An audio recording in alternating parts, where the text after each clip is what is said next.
This episode of The Biggest Table is brought to you in part by Wild Goose Coffee. Since 2008, Wild Goose has sought to build better communities through coffee. And for our listeners, Wild Goose is offering a special promotion of 20% off a one-time order using the code TABLE at checkout. To learn more and to order coffee, please visit wildgoosecoffee.com.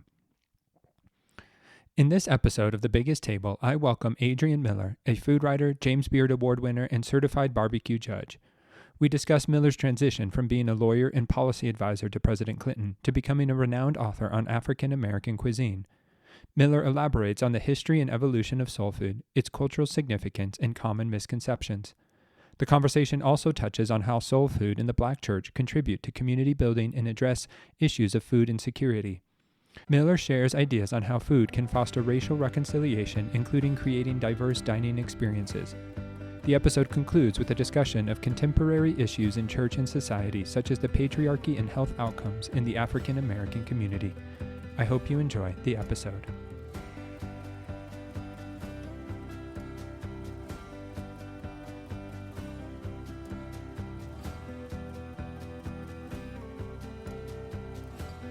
Hello, and welcome to another episode of The Biggest Table. I am your host, Andrew Camp, and in this podcast, we explore the table, food, eating, and hospitality as an arena for experiencing God's love and our love for one another. And today, I'm thrilled to be joined by Adrian Miller. Adrian is a food writer, two-time James Beard Award winner, recovering attorney, and certified barbecue judge who lives in Denver, Colorado. He is the author of 3 books, Soul Food, The Surprising Story of an American Cuisine, One Plate at a Time, The President's Kitchen Cabinet, the story of the African Americans who have fed our first families from the Washingtons to the Obamas, and Black Smoke, African Americans in the United States of Barbecue. Adrian is also featured in the Netflix hit High on the Hog, How African American Cuisine Transformed America. So thanks for joining me today, Adrian. It's a real pleasure to be able to have this conversation with you. Yeah, I'm blessed to be with you. Thank you. Awesome. So I want to start here because in your bio that you sent me, it says that you're a recovering attorney, you've been trained as a lawyer, and you were a one-time policy advisor to President Clinton and then to the Colorado governor. But then now you're the soul food scholar. So what changed? What happened? Like what went awry? Or actually, how did you correct your path to become interested in food and the history of this? Well, the short answer is I can't hold a job, obviously. But the longer answer is, so I was practicing law and I just was not fulfilled in that. It got to the point where I was singing spirituals in my office. And just to show you how rough law firm life is, white people would join in. So I figured, hey, I need to do something else. So I was going to open up a soul food restaurant in Denver. But then a classmate from Georgetown Law School called me out of the blue. And she was working in the Clinton White House and asked me if I knew any people back in D.C. because they wanted to do a very quick hire for this position. And I said, well, tell me more about the position. And President Clinton had something called the Initiative on Race. And here is the wild idea behind the Initiative on Race. Are you ready for this? Yeah. If we just talked to one another and listened, we might realize that we have a lot more in common than what supposedly divides us. Wild, right? Yeah. So that went on for about 2.5 years. And the people running that said, Mr. President, you need to have an ongoing office in the White House to address these issues of race. And so that outgrowth became the Initiative for One America. So the person I knew was working on the Initiative for One America. And when she asked me to recruit somebody else for that position, I did the same thing that Dick Cheney did when George W. Bush asked him to find a vice president. I was the head of the search committee. My name was the only one put on the list. So I went out to D.C. and really enjoyed my time there. And I was at the tail end of Clinton's second term. Mm-hmm. And then I made my way back to Denver because I wanted to be in Colorado politics. So I was working for a think tank and a progressive think tank called the Bell Policy Center. And then after 6 years there, I went to work for Colorado's Democratic governor, Bill Ritter Jr., because a Democrat hadn't won in Colorado in like 20 years or something like that. So it was kind of surprising to people. And it really portended kind of Colorado's more progressive shift. And then he decided not to run for re-election. So I got into my present job, which is I'm the executive director of the Colorado Council of Churches, which brings churches together to understand their common faith tradition. And then we collectively build on those relationships to do social justice work. So I've been doing that for the last 13 years. Sorry, what year is this now? Oh, 11 years. Uh, and then along the way, I developed this side hustle of writing about African American food history. And it really just started out as a hobby, really as a curiosity, and then it kind of snowballed from there. Awesome. So no, yeah, we want to spend the majority of our time talking about this history of soul food. And so I realized just asking this question, you've written books on it, so it's not fair maybe, but what for our listeners, could you give a brief history, of what soul food encapsulates, where it originated, um, Yeah, what is soul food? yeah. So soul food is a brilliantly coined term for the one of African Americans' food traditions, which has its roots in West Africa, Western Europe, and the Americas, and it all comes together in the American South. So really, it's taking the ingredients, techniques, and traditions of West Africa, and then as people are forcibly moved across the Atlantic Ocean as enslaved people and then brought to the Americas, the cuisine they created by encountering all these other people. So it's really one of America's earliest fusion cuisines. So just to break the answer up into a little bit, the term soul food, a lot of people think it was coined in the 1960s because there was these very strong expressions of black identity. But the earliest joining of the words soul and food in the English language actually goes back to Shakespeare. Oh wow. One of his early plays, The Two Gentlemen of Verona, there are two women, Julia and Lucetta, talking about this really sexy guy named Proteus. And he walks by in one scene, and Julia says to Lucetta, "Oh, knowest thou not that his looks are my soul's food? Pity the death that I've pined in by longing for that food so long a time." So, one takeaway is that even in the late 16th century, not unusual for two girlfriends to get together and describe a guy as yummy. That's Yeah. one thing we learned. But in the English language, soul food for 400 years meant doing anything to edify your spiritual life. Hmm. So going to church, listening to a sermon, studying scripture, singing hymns. You get to the late 1940s, you've got this cadre of African American jazz musicians who are pretty miffed because they figure that white musicians are the ones making the most money and getting the most fame for this musical genre they felt that they created. And so they wanted to take the music to a place where they thought white musicians could out mimic the sound. And that was the sound of the black church in the rural South. Hmm. So this gospel infused jazz sound emerges in the late 40s and early 1950s. And the artist, the black artist, described it as soul and funky. So it was really soul music first, soul brothers, soul sisters, soul food. So that's the kind of the coining of the term. Now, in terms of the actual way that soul food develops, on plantations for the most part, even the small situations where there were five or fewer enslaved people, either on urban or rural farms or in urban settings, they got controlled amounts of food. And so it was typically 5 pounds of some starch, could be rice, cornmeal, sweet potatoes, a couple of pounds of protein, usually pork, smoked, dried, salted, pickled, whatever was cheapest, and a jug of molasses. So enslaved people Hmm. had to figure out how to survive. And so they had to supplement those meals by hunting, fishing, gardening, and foraging.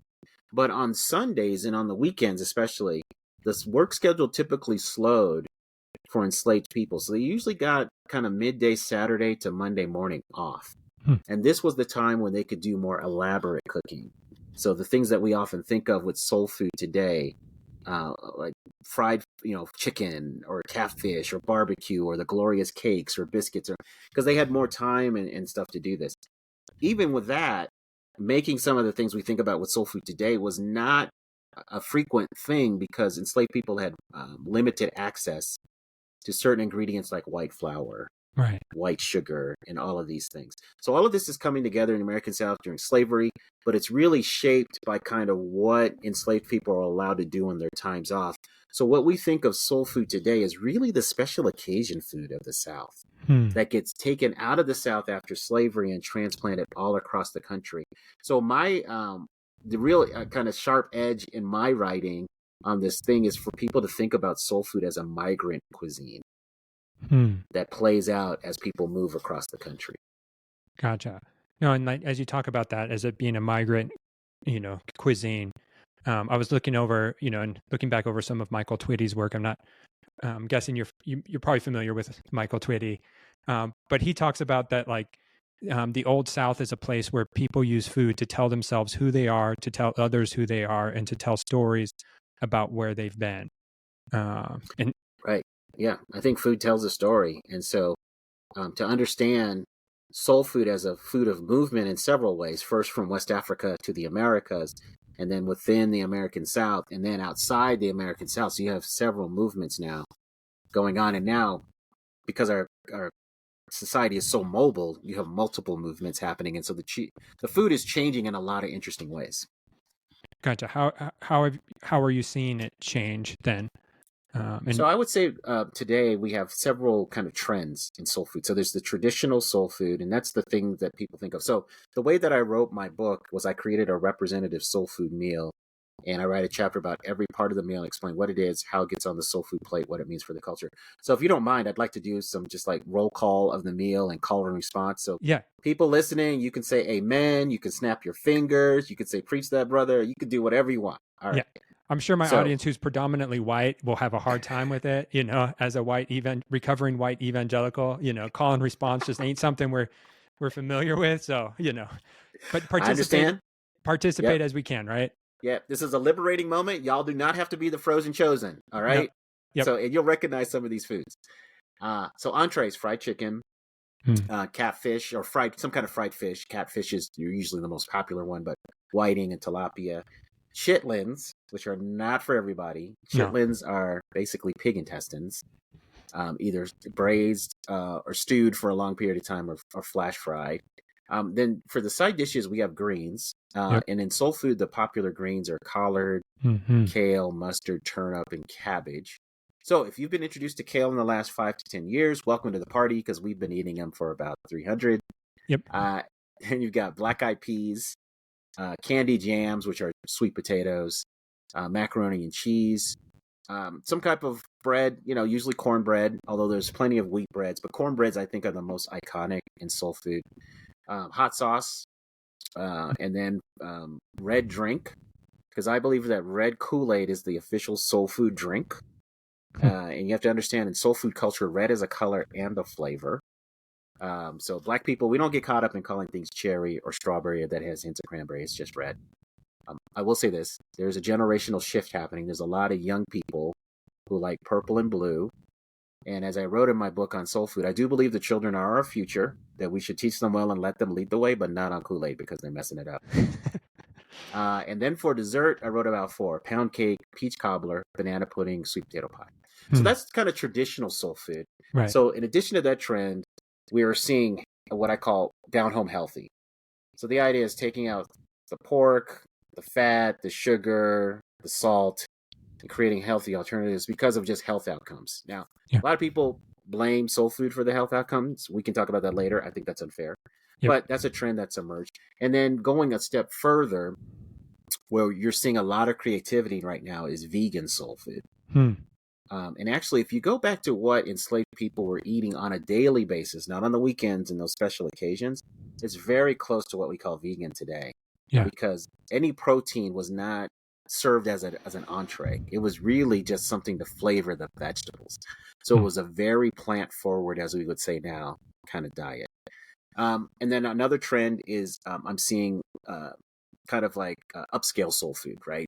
So it's doubling down on the fat and the sugar and stuff, but being exotic about it. So you might fry something in duck fat, or fried chicken and schmaltz or something like that. These kind of things, and the emphasis on presentation, heirloom vegetables and heritage meats, to charge a lot of money. And Sean Brock has made a good fortune with these native foodways and soul food. And oh yeah, absolutely, yeah. And then the other thing I would say is kind of fusion. And so you're seeing some playfulness with looking at other ethnic cuisines and playing around with soul food. So one example is there's a guy in Atlanta who has a food truck. He calls himself the Blaxican. Don't get mad at me. That's what he calls himself. And he's doing like Afro Latino kind of stuff. And then you've got soul food egg rolls. So imagine a wonton filled with soul food and deep fried, and it could be filled with collard greens or mac and cheese or all kinds of stuff. So you're seeing that kind of playfulness happen. Gotcha. I'm sorry. There's one more trend that I think is noteworthy. You're starting to see more chefs tell stories with the meals that they serve. So they're doing what I call diasporic dinner events. So they may have several courses. Like the first course will start in West Africa. Second course will be in the Caribbean. Next course will be in the American South. And then the final course may be something very personal to that chef. And so I think that's really exciting because they're trying to reinforce, hey, there's a place where this food comes from. This is how it changes over time. And this is how we're acknowledging and celebrating that. No, I love that. Yeah, because food does tell a story. And I think one of the things as I continue in this podcast, and a theme that keeps coming up is the stories our food tells, and they're at times very celebratory, but also I think especially with this idea of soul food and African American cuisine, there's the pain, the sorrow, the oppression that has resulted because of the food in some ways, and so telling those stories becomes paramount for us to understand the history and realize that food is much more than just a beautiful plate of food. Yep, absolutely. Yeah. And so as you've written about soul food and interacted with people, and you're leading this Denver Council of Churches, I'm sure you're bumping up against some, white people. You're interacting with white people. Like, what are some common misconceptions that need to be named for what they are? Maybe blatantly racist, or just, unknowingly racist, like, because they're there. And again, we have to, again, telling the true story is, I think, important, for all of us to understand. And so you've alluded to some misconceptions, but what are these misconceptions that we bump up against with soul food? Yeah, I would say no. So the interesting thing is that there are misconceptions within the Black community and outside of the Black community. Right. So, and they kind of cut across. So two big ones are this idea that soul food needs a warning label, that if you eat soul food on a consistent basis, it's going to kill you. Now, what I do to parse that is I say, okay, first of all, if you're eating the celebration aspects of soul food, yeah, that's not good. But if you eat the celebration food of any culture, it's not going to be good for you. And what's interesting about the American food story is a lot of the immigrants' food that we are presented is typically their celebration food. We don't know that because we don't know that culture. So we go to an Indian restaurant or a Chinese restaurant or whatever. We're thinking, oh, this is the stuff that they eat every day. No. Usually the restaurateur wants to show off the very best of their culture. So they're giving you the celebration stuff. It's the same thing with soul food. Right. So I'll tell people that. Second, listen to what dietitians are telling us to eat. More dark leafy greens. Yep. More sweet potatoes, because it has a different impact on your blood sugar than white potatoes. More fish. Hibiscus is a superfood. Okra is a superfood. All of these things are in the wheelhouse of soul food. So part of it is moderation on the celebration stuff, and then just really lean into the roots of this stuff, because it's actually very nutritious and very plant-based. So I tell people anytime that they're criticizing the health outcomes of soul food, first of all, have a deeper understanding of soul food, and then take a closer look at what people are eating, because I would posit that the people that are showing up with diabetes, obesity, and all this, they're loading up on other stuff. Right. Convenience food, junk food, all this other stuff. So I think soul food gets a bad rap. Second thing. Can I interject real quick? Just because I came across this quote just based on, what you were just saying about the convenience food, the fast food.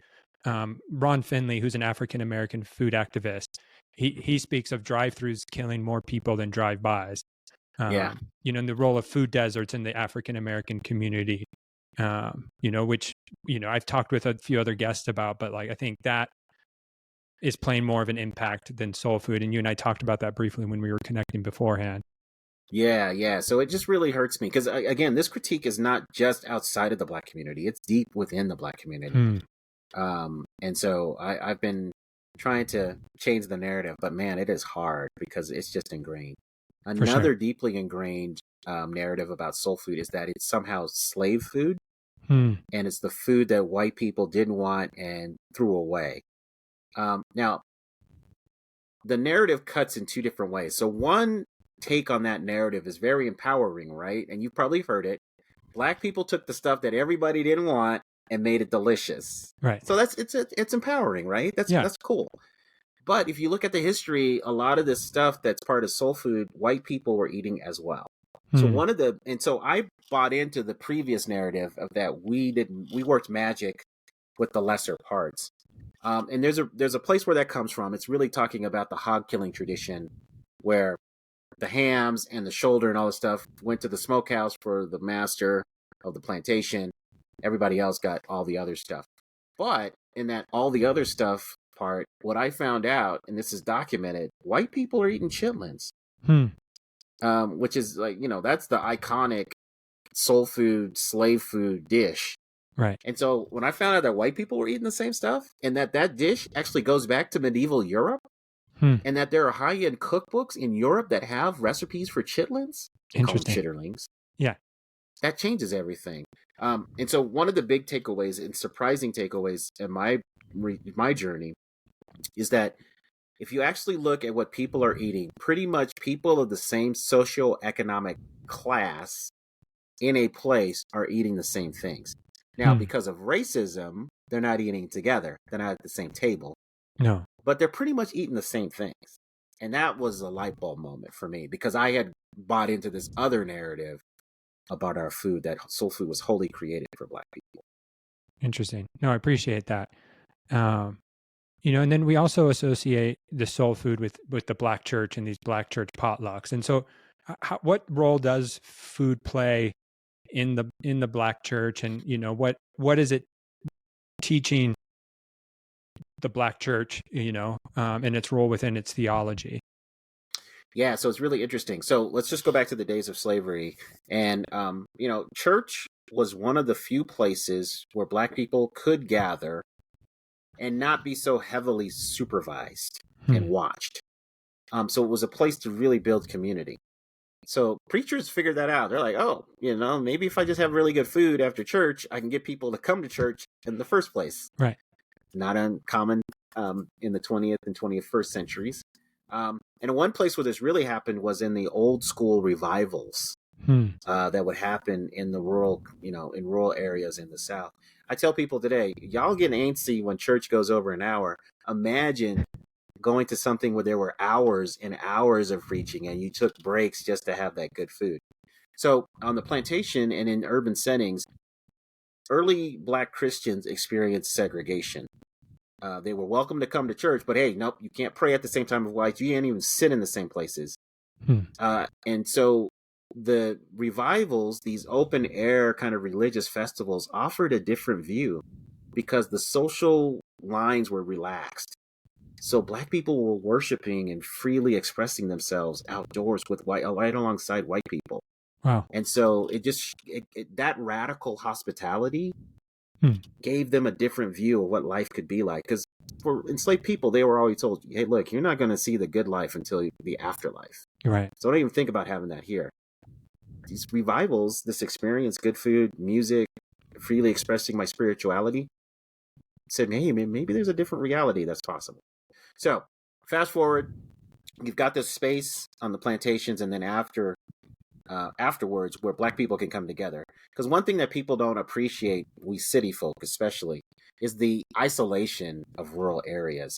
So, you could go days without seeing a lot of people. But if you're coming to church every Sunday, hey, there's your community, right? You're going to see a lot of people. You're going to have that great food and build those bonds. The other important part was the Black church in urban settings, especially during what we call the Great Migration, which over several decades, millions of African Americans left the South for other parts of the country. They often arrived dirt poor. They often were living in places where they didn't even have a kitchen. Yeah. So they had to rely on outside food. So it was street food.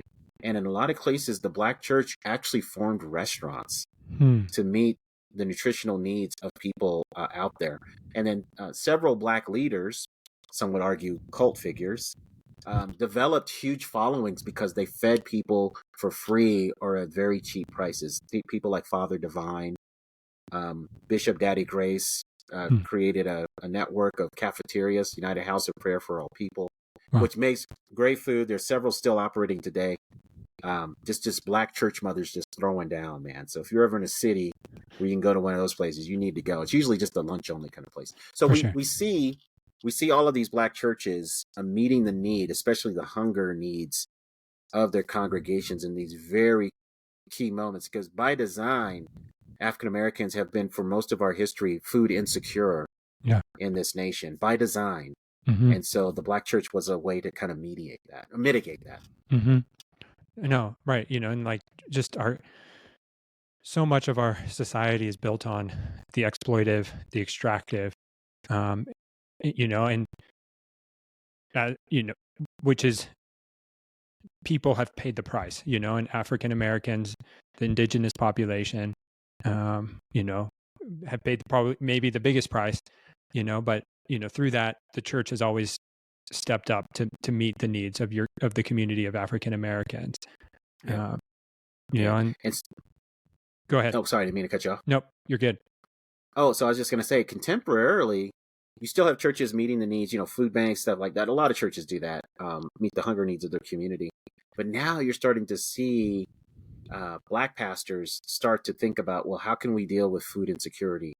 How, instead of people coming to our church, are there other ways that we can get food to people? Can we turn our church grounds into a garden? Right.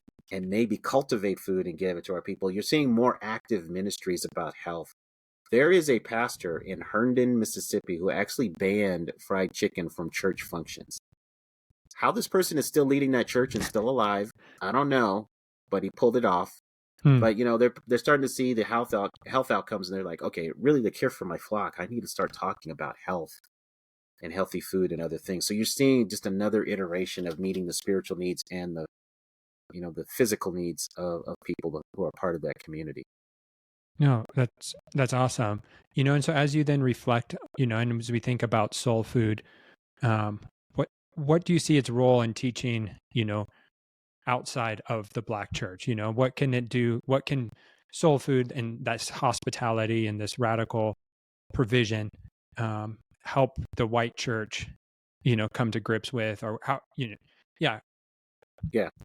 So one is, I think through my books and the works of people like Michael Twitty, Jessica B. Harris, Tony Tipton Martin, there's more people writing about this stuff.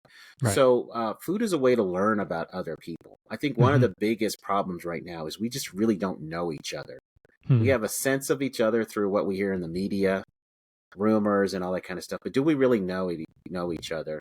A lot of my passion right now is like how do we get people to a table to start to get to know each other, and create a welcome space for all different kinds of people that come to the table, because I feel like we just need to learn a lot from each other. And it's not just white people learning about African Americans. We've got all these other people in our country. Right. I think there's stuff that about white people that African Americans need to know. I know we live in a culture where we're inundated with white culture, but there's still stuff to know. For sure. And we're not going to find that out unless we sit at the table. So it's getting to know people. And then I think if people understood the food journey and how slavery actually operated, I think there would be more of a climate of understanding to start having conversations about things like reparations and other things. Because I just don't think people truly understand how evil slavery was in terms of its daily operation. We have a sense that it was a bad thing. We all learned that in school, right? And it's not we don't get deeply into it. And I was the same way. I walked through life like, okay, slavery was this horrible thing, and I knew the damage it had done in a general sense. But once I started this food journey and I started reading the oral histories of enslaved people and understanding what their daily lives were like, I was like, man, it's a testament that we're even still here. So I think that food is a way to get that understanding, because my experience is, if you come up to somebody who's not in your culture and you're coming in hot, talking about how their race is, how they don't understand, they just shut down. Right. But if you maybe is like, okay, let's just sit at the table. I want to tell you about my experience, how I look at the world. I want to hear how you look at the world. Maybe we could start to have some progress there. But yeah, and the soul food meal, it may seem innocuous, but it's a very poignant way to understand this history. And I'll just give you an example. To understand that people were enslaved and brought from a tropical place to a place that was either subtropical, temperate, or very, very cold. Right. And they were forced to survive in that. So how does the food story change for them? So greens. Africans eat a lot of greens, but they couldn't get the tropical greens here. And so they adopted the greens of Europe that had a bitter taste profile, because it reminded them of home. So they recreated home in this, I don't know, some of the most horrible conditions, through greens. And so I think that's a way to start telling the story. Right. How you know, how have you seen it work? Like, do you have a story that like, hey, this is possible, it works, to share with our listeners? Like, because it sounds nice, but and you're like, well, it's just not possible. Like we're so um, cynical today of any hope of bringing people together, but you and I would believe that the table can do something more. Like, Yeah. So I have two examples one that's not so hopeful and one that is hopeful. So, perfect. Yeah. in my tenure with the Colorado Council of Churches, 2015, I thought, let's have a black church, white church, interracial church potluck. And so I started reaching out to a lot of black pastors to just see if they would support that. And they said, look, Adrian, these white churches, they're very cynical. Yeah. These white churches, they don't want to do the work of reconciliation. They just want us to come on Martin Luther King Jr. weekend, preach a sermon so they can pat themselves on the back and feel really good and feel really progressive. They don't want to do this work. And I said, no, I think we're in a different moment because Michael Brown had been killed. Trayvon Martin had been killed. Eric Garner. I mean, all of these people have been killed. And so after I'd already announced this potluck, then the Emmanuel Church in Charleston murders happened. Oh, wow. So it just created this moment. And so we had 200 people show up for this thing. And I got 5 churches, 5 church pairs. So a black church and a white church. Yeah. About a month later, I just checked in with one of the white pastors who I felt comfortable asking them. And I just asked, how's it going? And they said, we've done a few things with the black church that we paired with, but my congregants are starting to ask us, why do we keep doing stuff with that black church? So this just fed into exactly what the black pastors were sharing. Right. And so all of those efforts really petered out. And so I'm trying to figure out, how can I do that? How could I revive that spirit again? But, at that moment, there were several white churches that were really interested in the conversation. Okay. Yeah. Now, fast forward, after Brother Floyd is murdered, there's a lot of racial work done by churches. So I am heartened by one thing. I still find white churches engaged in race long after that happened. I really thought it was going to be a 2-month phenomenon. Right. People were going to say all these things and then it was over. But there's still churches that are still working on this. And so that's heartening. Okay. Good example is there's a group here in Denver called Set a Longer Table. And it may exist in different forms in other places. But the idea is they recruit hosts, and the hosts are in charge of tables that are basically 6 people. And they don't know each other. And the idea is that we all get to know each other through conversation. And then they recruit as many hosts as they can. So last year in Civic Center Park in Denver, we had almost 400 people show up. And it was a beautiful setting. Next year, they actually want to have a mile-long table because Denver's the mile-high city. Yeah, right. Yeah. So, and it was a very racially diverse crowd. So, there's an opportunity there. It could have been more diverse, but it was at least decently diverse. So I think it's something to build on. So I still believe in the promise of the table, but here's the challenge. Challenges as I see them.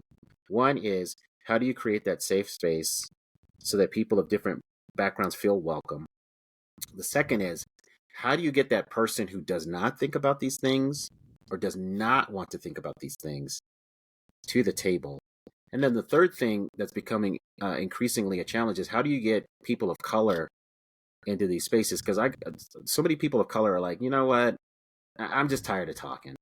And they're just feeling that white people really don't want to change, and that they have to change themselves. So white people need to do some work. But I can tell you, in my experience, when I'm in groups talking about race that are predominantly white, the white people are like, we want more people of color here. I don't know if they want absolution or what, but, I was in a space like that one time because we were doing a book study on Isabel Wilkerson's Caste book. Okay. Excellent book. Yeah. And that came up. And I got to say, to a white person's credit who was in that group, she said, look, we can't rely on black people to solve this problem. The problem is in our community, and we're the ones that have to do the work. We've got this tool here to do the work, so we shouldn't have to rely on black people to do this work for us. And I was like, right on. Now, Yeah, that person still left, but the fact that that was voiced by a white person, I thought was pretty significant. So those are the kinds of things that give me hope.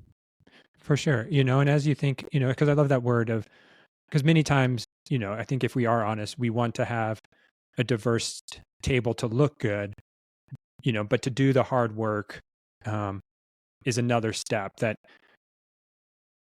is daunting, I think, and as you think about, race, multi-ethnic churches, um, and what does that look like, where you have predominantly Caucasian leadership, what's, if somebody's listening to this, and we're releasing this during Black History Month, like what would you say to a, I'm going to guess my audience is predominantly white. I'm white, like let's just, we'll figure, like attracts like, but like what would you say, like where can somebody start, to begin to do the work and not rely on Blacks to do the work for them? Yeah, so I think that we now have. Okay, the first thing is we do have a number of really good books now Yeah. that are out there to start reading and doing the work and be reflective. I think that's the first thing. I think the second thing is there are now groups of white people who are organizing on racial justice. And I'm blanking on the name. We've got a group here. I think there's several chapters. But I think going to groups with white people who are working on this issue is a great next step. And then I think moving to kind of race dialogues would be cool. So I think those are important steps. I think, and there are more and more groups that are organizing trips to Montgomery, Alabama Mm-hmm. to experience the Legacy Museum there, Brian Stevenson and the Equal Yep. Justice Initiative. I think that Legacy Museum is the most cogent storytelling of the Black experience in the United States. I think it's excellently done. I've been to the museum in Washington, D.C. That's a beautiful museum. It's just so dense. There's just a lot of stuff to take in. Right. But it's also a wonderful experience. And then also in Montgomery, Alabama, you have the Peace and Justice Memorial. People call it the Lynching Memorial, but it's hauntingly beautiful and very poignant. And it's something else that people need to experience. So find a group that's going down there. And go experience that stuff and take it in. And then I think finally being vulnerable and just saying, I want to learn more. I know that I may have a role in this, or my ancestors, or whatever, or maybe not, but I want to learn more. And I want to have a society that's different. How can I make this happen? And I'll give one example of this. Yeah. Right after George Floyd got murdered, a person I know went on Facebook and just posted, there's something wrong with this country. I'm a mom with young children. If you're a mom with young children, a white mom with young children, meet me in this park, because, COVID was happening, so they had to meet me in this park and let's just start talking, because something's got to change. And I just said, that's exactly what needs to happen. Because I think when people of color are the ones always calling for meetings and dialogue and stuff, I just feel like it falls on deaf ears. But I really think when somebody within your own community says, hey, y'all, we got to do something about this, I just think it resonates a lot more. For sure. No, and I love that of, just reading books, finding people who are interested in it, and, how do we begin a dialogue? I remember before we moved to Flagstaff, we were living in Park City, and during COVID, after George Floyd, some friends reached out, all white friends, within the church. And they're just like, hey, Andrew, like, can we do something? And so we started just reading, and gathering together to talk, like, and learning, about this, and it was a beautiful time to wrestle through this and figure out, okay, what does this mean for us in Park City? Do you feel people were transformed by that? It was such a small group, and it was people who were already leaning that way. Okay. And so it wasn't, and things happened and we left Park City. But so yeah, it's hard to say, but like, I know that group was meaningful to all of us who were part of it, and we still text each other occasionally and still keep in contact. And if you want to go deeper, there are opportunities. There are now ways to create your own individual reparations account. Hmm. So you as an individual, if you've been blessed, you can start contributing money. There was a church here in Denver that created a fund to support Black creatives. So what they did is they gave micro grants that allowed Black creatives to hire like a virtual assistant for 6 months Huh. or other things, just to kind of help. So Yeah. there's quite a bit of creativity right now Hmm. in terms of how people can help. I think what the challenge is right now for a lot of people is they have read a lot of books, they've been in dialogues, they just don't know what to do next. For sure. Yeah. No, I find myself often in that spot, and I live in Flagstaff, Arizona. Like the African American population is smaller. It's more of Navajo Nation, the indigenous people, Mm-hmm. Latinos, and so okay, what does that mean for Mm-hmm. me as a believer of and Yeah, and another thing is, now I know this is very different for me to do it than you, yeah, but I think it could be transformative if you did it. So after this election, anytime I see a Black woman, and it's kind of like a safe space for me to do that, I just come up to her and I say, "Look, I don't know what your politics are, but I just want to affirm you as a Black woman because this election basically said Black women are not valued as leaders. yeah, And you and I both know Black women lead. So I just want to affirm you, mm, and you can receive that however you want." And I gotta tell you, man, women start crying. They just they hug me, and you know, so that's just something. I think more of this kind of affirmation on a personal level mm, is something that can be just quite powerful. yeah. No, and I love that. Yeah, because I was right around election time. I was listening to Bell Hooks because I drive a lot. I was listening to Bell Hooks' "Ain't I a Woman," and if you want to talk about a history that or a book that allows you a peek into the brutal history for African American women, like that book was a sobering listen. But like listening to that book and then seeing the outcomes of this election, I'm like, does a African American woman stand a chance to ever be president? Yeah, we have to ask that question because we know now that Democrats went into the voting booth, voted for other Democrats and progressive causes, but did not vote for the Vice President Harris. And I just think that's messed up. Right. Yeah. No. And I think just wrestling with this, and recognizing, have we made progress? Sure, but there is still so much. The roots of sin and the roots of racism are just so deeply embedded in this country that who knows how long it will take.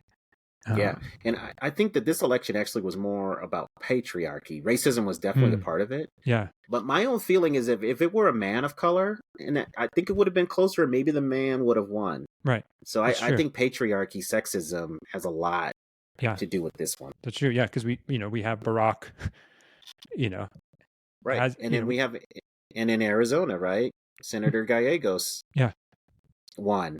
Mm-hmm. So So yeah, the roots of patriarchy, racism. Yeah, like the intertwining of all of it, just it's an entangled mess that we still mhm, find ourselves in. yeah. But you lead a council of churches, so what still gives you hope, for a better world? Like how do you not despair, Adrian, in the midst of this? Well, I do despair quite a bit, but I temper it with hope. So I think I see a lot of interesting iterations of church right now, and that gives me hope. Now, Colorado is one of the least religious places in the country, Hmm. and churches have to compete with God's creation Yeah. every weekend. So people Yep. are like, I'd rather be in the mountains than sit in some building.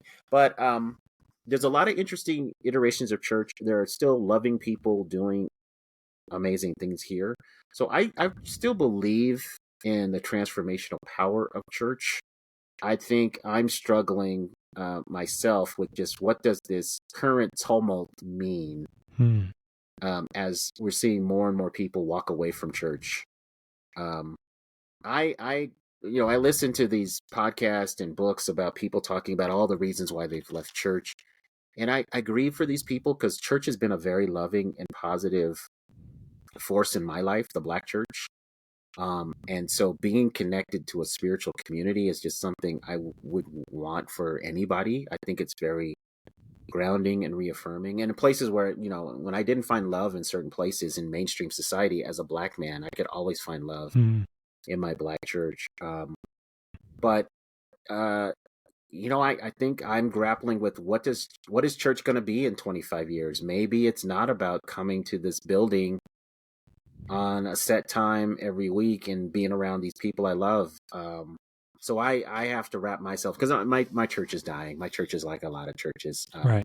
I'm 55 years old and people call me young man at my church, and they should, because they're in their 80s and 90s. Yeah. So, I feel like I'm connected to this thing that's waning, but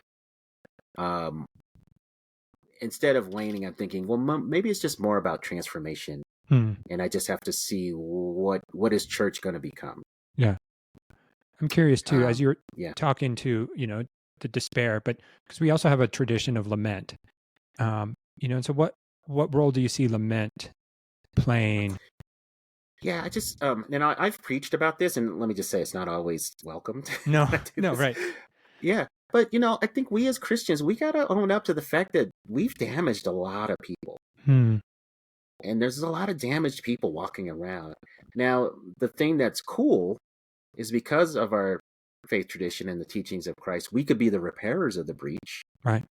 Now, so part of that is acknowledging how we've damaged people and saying, hey, we messed up, but we want to welcome you and build community. Tell us how to be better. Yeah.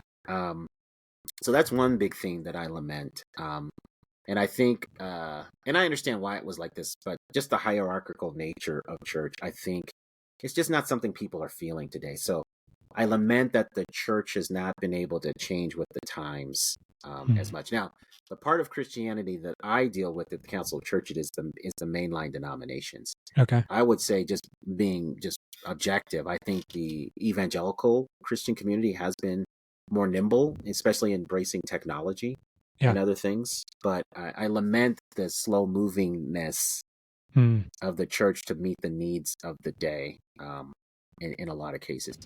But I tell people this all the time. In the case of an emergency or a crisis, my church people are there. Yeah. And they come out strong. For sure. I guess my challenge is I've been trying to get people like, hey, let's just meet regularly and work on stuff regularly. So we're really ready for these things. And maybe we can even prevent some things from happening because we're in relationship and we've built community and we've addressed these needs in our community. No, I love that. And as we begin to wrap up, it's a question I ask all of my guests. And so you've alluded to it, but would love to hear your thoughts on it. So what's the story you want the church to tell? Yeah, I want the church to tell the story of the good news that was brought out by so many people. So I want to really play up the diversity of the early church, the role of women, and the fact that the early church was people just kind of getting together for potlucks and getting to know each other and doing some good things, So if we could tell the story of the early church, I think that might have lessons for today. But so many people came together to spread the gospel and to build the early church. And it's remarkable that so many cultures have been impacted by that. And so I would love to talk about the early church and bringing it together and what that meant and how it was a grassroots kind of thing, but an empowering way to build community. No, for sure. Yeah. I love that. Getting back to the early church, because they did it around the tables and food and, breaking down hierarchical patriarchy, class, and so how do we rediscover that grassroots inclusive nature of the early church? Love it. And so before we end, just a few fun questions, just to bring it back to food that I love to ask too. Adrian, what's one food you refuse to eat? Man, I'm just not there with insects yet. Okay. And I know a lot of the world eats them and it's a great source of protein and we're missing out, but man, I just, not there yet. I hear you. Yep. And then on the other end of the spectrum, what's one of the best things you've ever eaten? I gotta tell you, It's my mother's lemon icebox pie. I don't know if you've ever had lemon icebox pie. No. Have you ever had key lime pie? Yes. It's one of Okay, my so daughter's favorites. yeah. So imagine a key lime pie that has a lemon custard, but crushed vanilla wafers Okay. glued together with butter at the Yeah. crust. Yeah. Yeah, man, that was the dessert we fought over as young kids for the holidays. Oh, fun. And so I just love that. But my restaurant experience that's just been recently memorable is Zahav in Philadelphia. It's a Israeli Middle Eastern place. Okay. And I did the chef's table one time. Oh, Man, talk yeah. about an experience. Hmm. Whew. Still remember that meal to this day. Sounds like you want to do some call outs right there. Call and response from that meal still. Oh, yeah. And then finally, there's a conversation among chefs about last meals, as in if you knew you only had one last meal to enjoy, what would be on your table? And so if Adrian had one last meal, what would be on Adrian's table? So it'd be my version of surf and turf.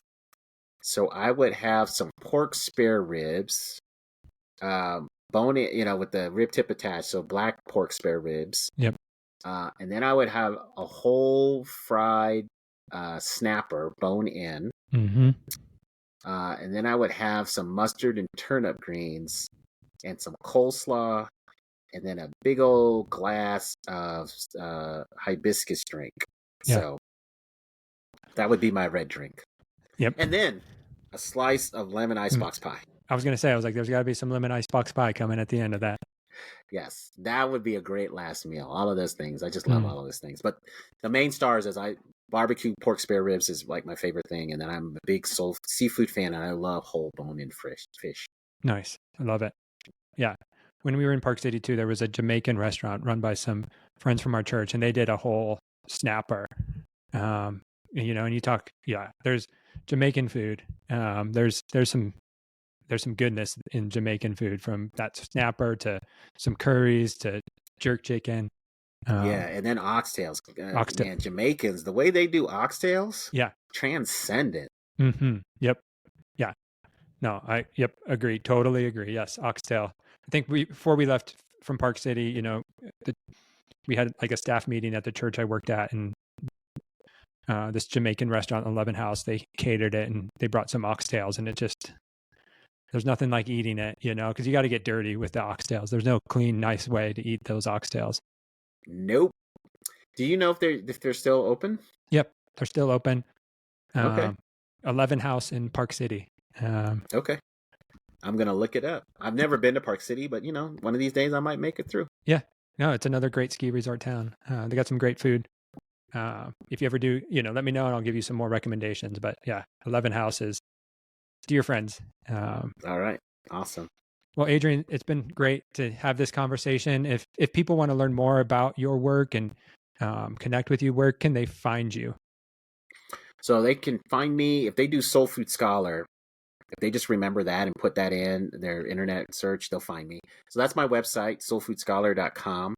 Nice. And then on social media platforms, I'm at Soul Food Scholar. Yep. So those are the easiest ways to find me. Awesome. Soul Food Scholar. Yep. We'll make sure that's in the show notes. And so thank you for joining me. Thank you for having me. It's been fun talking to you. Yeah. And if you've enjoyed this episode, please consider subscribing, leaving a review, or sharing it with others. Thanks for joining us on this episode of The Biggest Table, where we explore what it means to be transformed by God's love around the table and through food. Until next time, bye.